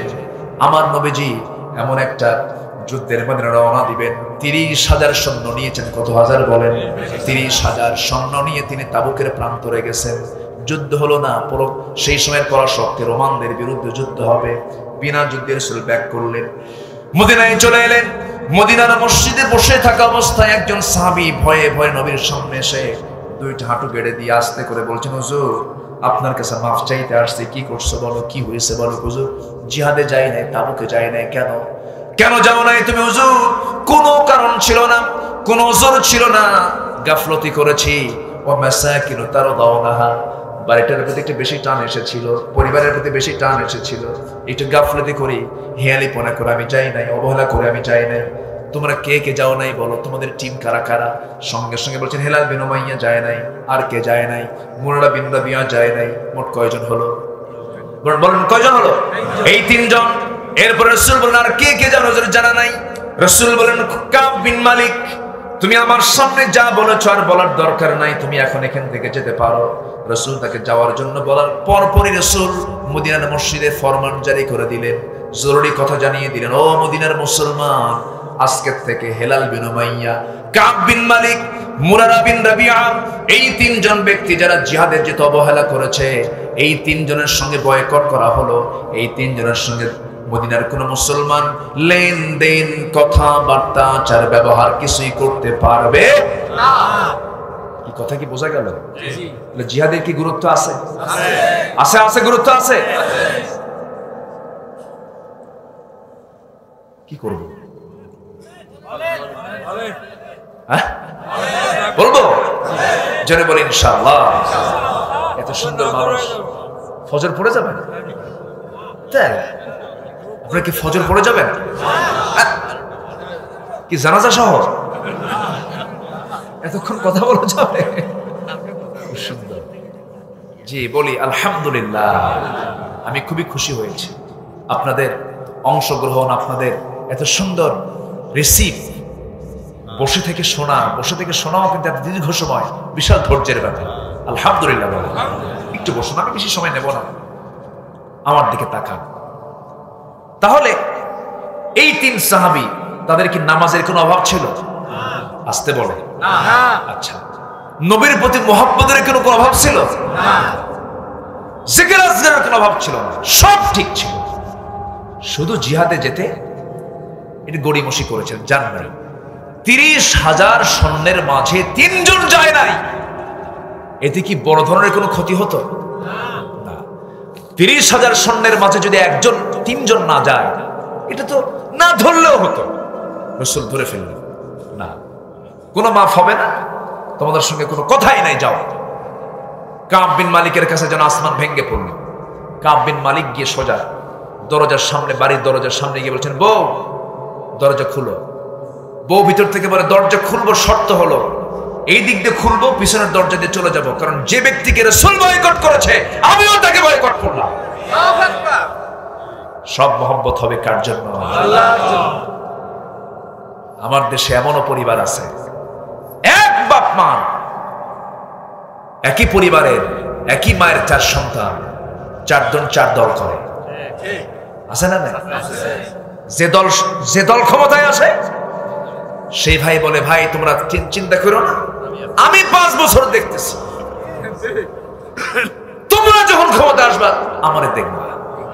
দেখছেন, এরকম সুবিধাবাদী ইসমের ভাষা এদের পরিচয় হলো মুনাফিক। এদের পরিচয় কি? মুনাফিক। কাব বিন মালিক বইয়ের কাছেও কোনো স্থান পেলেন না। যে লোকের স্থান রাসূলের কাছে নাই, তার কোনো স্থান কোথাও আছে? আছে কোথাও? সামনে সন্তান 2টা দাঁড়ালো, 10 বছর 12 বছর, ছোট্ট 2টা বাচ্চার সামনে খেলতেছে। সন্তান দুটোকে সুন্দর করে ডাক দিয়ে বলছেন, বাজান এদিকে আসো। সন্তান 2টাও কত সচেতন, বলছে, না যাব না। কেন? রাসূল তোমাকে বয়কট করছে, আমরা কথা বলবো না। কাব বিন মালিকের কাছে যেন আকাশ ভেঙে পড়ল, সেজদায় পড়ে পড়ে কান্দে। পরিবারও কথা বলে না, সন্তানরাও কথা বলে না, রাসূলও কথা বলে না, সাহাবীরাও কথা বলে না। হেলাল বিন উমাইয়ার বয়স 70 বছর, বুড়া মানুষ, নবীর চাইতে বয়সে বড়, অসুস্থ মানুষ। কিন্তু কেন তিনি গেলেন না? রাসূলকে কেন বললেন না? রাসূল তাকে বয়কট করে ফেললেন। হেলাল বিন উমাইয়া করলেন কি? ঘরের মধ্যে থাকা একটা দড়ি হাতের মধ্যে নিলেন, দড়িগুলো হাতের মধ্যে নিয়ে মদিনার মসজিদের সামনে যায়া খুঁটিতে দড়িটা বাঁধলেন, 2টা হাত নিজের স্বেচ্ছায় বেঁধে ফেললেন। স্বেচ্ছায় হাত 2টা বেঁধে ওই যে মক্কা মদিনার মসজিদের সামনে নিজেকে আসামি বানায়া সেই জায়গায় বন্দী করে রাখলেন, যতক্ষণ না পর্যন্ত আল্লাহ না মাফ করবেন। তার সিদ্ধান্ত হলো, এই জায়গায় দড়ি বাঁধা অবস্থায় মরে যাব, তবু এই জায়গা আমি ছাড়বো না। হেলাল বিন উমাইয়া কান্দে, সাহাবীরা সামনে দিয়ে দেন, সালাম দেন, কেউ সালামের জবাব নেয় না। রাসূল মুখটা ফিরায় নেন, কেউ কথা বলে না। সবই ছিল, সব ঠিক আছে, শুধু একটার অভাব ছিল। কিসের অভাব? জিহাদের অভাব। আমার নবীজি এই 3 জনকে বয়কট করলেন। হেলাল বিন উমাইয়া কান্দে, মুরারা বিন রাবিয়া কান্দে। 40টা দিন পার হয়ে গেল, আল্লাহর পক্ষ থেকে তাদের তওবা কবুল হয়ে গেল। নবীর কাছে আয়াত নাযিল হলো, আলা সালাসাতিল্লাযিনা খুল্লিফু। হে রাসূল, ওই 3 জন যারা পিছনে পড়েছিল তাদের সেই তওবা আল্লাহ রাব্বুল আলামিন কবুল করে নিয়েছেন। নবীর আনন্দ দেখেন কে? নবীর আনন্দ সেই সময় চূড়ান্ত আকারে প্রকাশ পেয়ে গেল, কারণ নবীর তো সাহাবী, আল্লাহ তাদেরকে মাফ করে দিয়েছেন। রাসূল চরম আনন্দ প্রকাশ করে বলছে, ওমর রে, আমি মাফ করি নাই, কিন্তু আমার কাব বিন মালিককে আকাশের মালিক আল্লাহ মাফ করে দিয়েছেন। জোরে বলেন সুবহানাল্লাহ। কিন্তু মাঝখান থেকে উম্মতে মুহাম্মাদের জন্য শিক্ষা আছে না নাই? আসতে বলবেন না, আছে না নাই? সেই শিক্ষাটা হলো, সকল কিছুর চাইতে আল্লাহ, রাসূল এবং জিহাদকে বেশি মহব্বত করতে হবে। কার কথা? আল্লাহ। আসতে বলবেন না, কার কথা? আজকের মাহফিল আমি দেখছি, বুড়া মানুষের চাইতে যুবকরা আজকের মাহফিলে বেশি। আলহামদুলিল্লাহ বলেন, জোরে বলেন আলহামদুলিল্লাহ। যুবকরা যারা মাহফিলে আসছে তাদেরকে আমি ধন্যবাদ দিচ্ছি। যুবকদের জন্য আমি 3টা মেসেজ দিয়ে যাব। নাম্বার 1 মেসেজ শুনবা, যুবকরা শুনবা তোমরা? যুবকদের জন্য 1 নাম্বার মেসেজ হলো, তাড়াতাড়ি বিয়ে করো। হাসেও না, কিছুই কয় না, মানে বেজার টেজার হইল। এই 3টা কাজ করলে কি হবে জানো? এই 3টা কাজ করলে তোমার যে রিজিক নির্দিষ্ট ছিল তার চাইতে রিজিক ডাবল হয়ে যাবে। আমি বলে গেলাম। নাম্বার 1, বিয়ে শাদী করে নাও। সেদিন আবার প্রশ্ন করছে, কালকে এক মাহফিলে প্রশ্ন করছে, হুজুর, বিয়ে করার জন্য যদি মেসেঞ্জার অথবা ইমোতে যদি বিয়ে শাদী হয়, জায়েজ আছে কি? শুনতেছেন কথাগুলো? দেখেন কথার প্রশ্নের সাইজ দেখেন। তো তুমি মেসেঞ্জারে বিয়ে করবা, তাহলে বউ যদি আরেক জায়গায় থাকে, তুমি যদি আরেক জায়গায় থাকো, সন্তান হবে কোন দিন? সেই বিয়ে হয়ে লাভটা কি? সম্মানিত ভাইয়েরা, যুবকরা, রাসূল বিয়ে করেছেন, তার স্ট্যান্ডার্ড এজ, তিনি বিয়ে করে দেখিয়েছেন। তিনি বিয়ে করেছেন, বাপও নাই, মাও নাই, টাকাও নাই, পয়সাও নাই। কত বছরে? 25 বছর। আর আজকের যুবকরা বিয়ে করতে, তারা কিছু কিছু যুবক আছে বিয়ে করার সময় পায় না, এত ব্যস্ত। 42 বছর বয়স বিয়ে করে, 50 বিয়ে করে। 50-এ বিয়ে করলে কি ওর দাঁত ঠিক আছে? হ্যাঁ, দাঁত কি ঠিক আছে? চোখও ঠিক নেই, দাঁতও ঠিক নেই।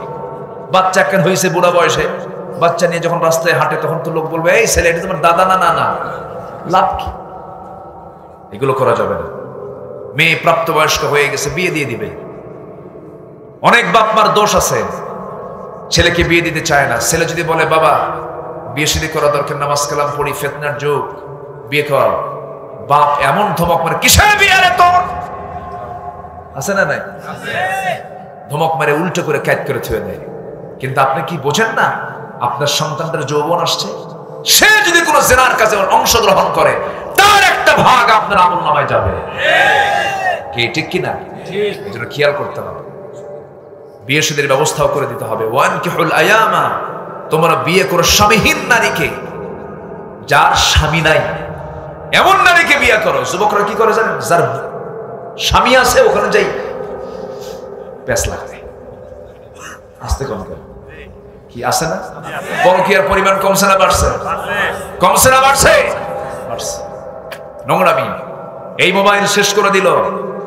মোবাইলে যে কত সংসার ভাঙছে, এটা যে কত বড় আসামি। এই মোবাইল বহু সংসার ভাঙে নাই? ভাঙে নাই? গতকালকে কোথায় যেন মাহফিল করলাম, তো বলতেছে, হুজুর আমার মেয়ে তো ঠাকুরগা।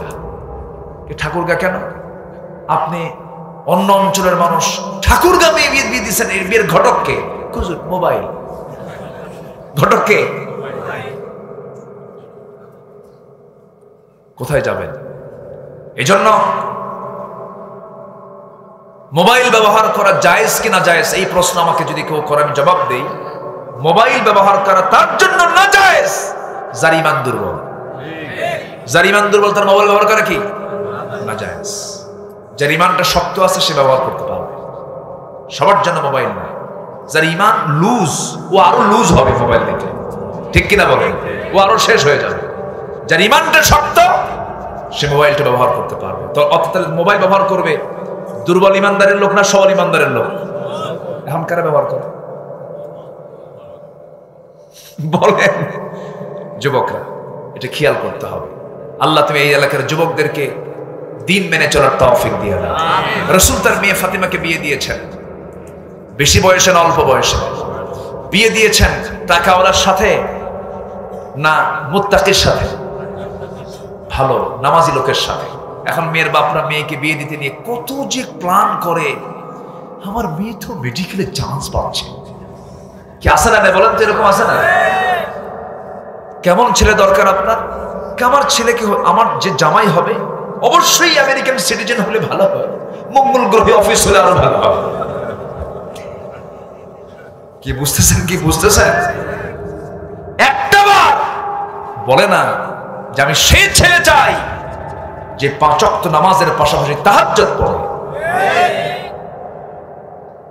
সেই ছেলে চাই যে ছেলের মুখে রাসূলের সুন্নাহ, সুন্দর মুখের দাড়িটা তার চেহারায় শোভা পায়। এরকম ছেলে দেখতে চাই, এরকম ছেলে আমি চাই।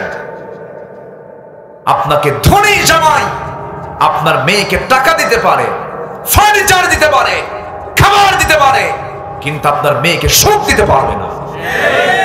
এটা নিশ্চিত হলফ করে আমি বলবো। সুখ টাকায় নয়। ফাতিমার ঘরে ফার্নিচার ছিল না, কিন্তু মোহাব্বতটা ছিল, ঘরটা ছিল মোহাব্বত আর ভালোবাসা দিয়ে ভরা। আর আজকে ঘরগুলো ফার্নিচার দিয়ে ভরা, এসি রুম, কিন্তু ঘুম হয় না। সারা রাত কিলাকিলি, সারা রাত কি কিলাকিলি, মোহাব্বত নেই। স্বামী স্ত্রী দ্বন্দ্ব, কারণ ও একটা সঙ্গে ঘোরে আর ও আরেকটা সঙ্গে ঘোরে। কি কথা কি বুঝতেছেন? আর কি এটা ঘটক? এটা ঘটক। হ্যাঁ, আজকে থেকে ঘটক নাম হলো। আজকে আমি মনে হয় এই কথাটাই প্রথম বললাম। জি সম্মানিত ভাই, আমরা সতর্ক হয়ে যাব। যুবকরা তোমার চরিত্রকে নষ্ট করবা না, সাইয়েদনা ইউসুফের মতো চরিত্র আনবা। জোরে বলি ইনশাআল্লাহ। আজকে সমাজে ফিতনা কম না বেশি? মেয়েরা আজকে ভিতরে থাকে বেশি না বাইরে থাকে বেশি? বাইরে। এটা কিসের লক্ষণ? কি বলেন, এটা কি ভালো না খারাপ? খারাপ লক্ষণ। টায়ার বাইরে থাকবে, টিউব ভিতরে থাকবে। টিউবের কাজ হলো সে হাওয়াকে নিয়ন্ত্রণ করবে, কন্ট্রোল করবে। আর টায়ার বাইরের সমস্ত মানে যত প্রেসার আসবে সব ওর গায়ে দিয়ে চলে যাবে। টিউব নরম, তার চামড়া নরম, সে ভিতরে থেকে বলবে টায়ার তুমি চলো, আমি তোমাকে হাওয়া দিয়ে যাচ্ছি। কিন্তু 6 মাস থাকতে থাকতে টিউব টায়ারকে বলিল, এ টিউব টায়ার, আমি ভিতরে থাকিতে ঘামিয়া যাইতেছি, বাহিরে যাইয়া আমিও থাকিব 6 মাস। কি কথা কি বুঝিতেছেন? কি ট্রাক কি যাবে? ট্রাক কি যাবে? ট্রাক কি চলবে? চলবে না। এই জন্য যার যেখানে পজিশন সেখানেই থাকিতে হইবে। আল্লাহ তুমি মাদেরকে বোঝার তৌফিক দাও। জোরে বলি আল্লাহুম্মা আমিন। আরো জোরে আল্লাহুম্মা আমিন। আমার নবীজি মেয়েকে বিয়ে দিলেন। ধরে ধরে সাহাবীরা রাসূলের কাছে প্রস্তাব নিয়ে আসেন। মিলিয়নার, খেজুর বাগানের মালিক। রাসূল বললেন নট অ্যালাউড, যাও। আমার কাঙ্ক্ষিত পছন্দের লোকটা এখনো আসে নাই। সবার প্রস্তাব দেওয়া শেষ। সাইয়েদনা আলী সবার শেষে আস্তে আস্তে করে আসতেছেন আর ভাবতেছেন বাড়ি তো নাই, কি যে হয় আল্লাহই জানে। সামনে দাঁড়ায় আছেন। রাসূল বললেন আলী তুমি কিছু বলবা নাকি? হুজুর কি যে বলবো নিজেও তো জানি না। বিয়ে করবো আমার মেয়েকে? হুজুর দিলে করা যায়। জোরে বলেন সুবহানাল্লাহ।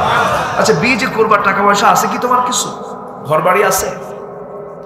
হুজুর টাকা পয়সা পাবেন কোথায়? ঘরও নাই, বাড়িও নাই, টাকাও নাই। তো বিয়ে করবা, মহরণা লাগবে না?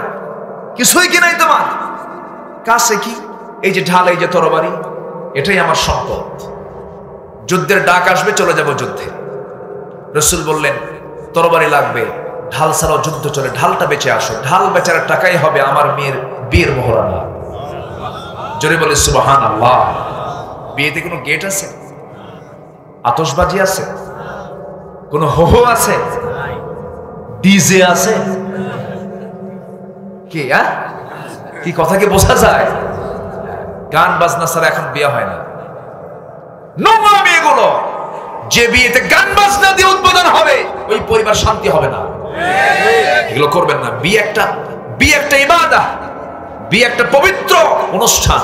সে অনুষ্ঠানকে হারাম বানানো যাবে না এই সমস্ত গান বাজনা। খেয়াল রাখতে হবে।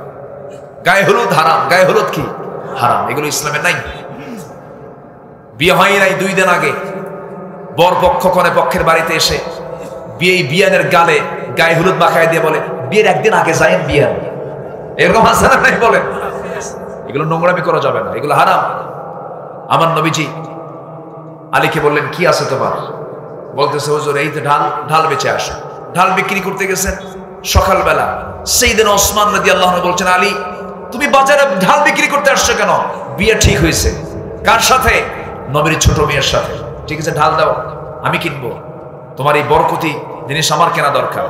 টাকা দিয়ে ঢাল কিনলেন, টাকা দিয়ে দিলেন। কিছু দূর যেতে না যেতে পিছন থেকে বলে আলী তুমি আমার তো হবু ভাইরা হয়ে যাচ্ছ, তুমিও জামাই আমিও জামাই একই ঘরের, তো দুজন তো ভাইরা হয়ে যাচ্ছি, কিছু উপহার তো দেওয়া দরকার। ঢালটা তোমাকে এমনি গিফট করলাম, যাও। ঢালটা নিয়ে চলে আসলেন। রাসূল বললেন আলী ঢাল মনে হয় বিক্রি হয়নি। হুজুর ঢাল বিক্রি হয়েছে তো, হাতে ঢাল কেন? হুজুর বিক্রি করার পরে উপহার পাইছি। কে তোমাকে উপহার দিল? আপনার বড় মেয়ে জামাই। রাসূল বললেন জায়গার পাও নাই বেচার, এমন লোকের কাছে গেছো যে আমার বড় জামাই। আচ্ছা ঠিক আছে, বিয়ে হয়ে গেল। নবজি তার মেয়ে ফাতেমাকে ডাক দিয়ে বলেন মা ঘর নাই, বাড়ি নাই, টাকা নাই, পয়সা নাই, কিন্তু আমি যাকে দিয়েছি, আমি তোমাকে যার হাতে তুলে দিলাম মাথা থেকে পা পর্যন্ত সব তাকওয়া।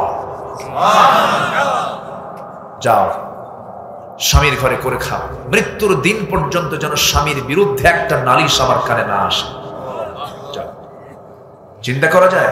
আজকের থেকে শ্রেষ্ঠ ঘর মা তোমার স্বামীর ঘর। আমার ঘরে ছিল, এখন দায়িত্ব তোমার সব তোমার স্বামীর। যাও স্বামীর ঘরে করে খাও, স্বামীর বিরুদ্ধে একটা নালিশ দিবা না। আর এখন মেয়ের বাপরা কি করে? মেয়েকে বিয়ে দিয়া বলে মা যা, কিছু হলেই ফোন দিবি, খাইয়া ফালাবা।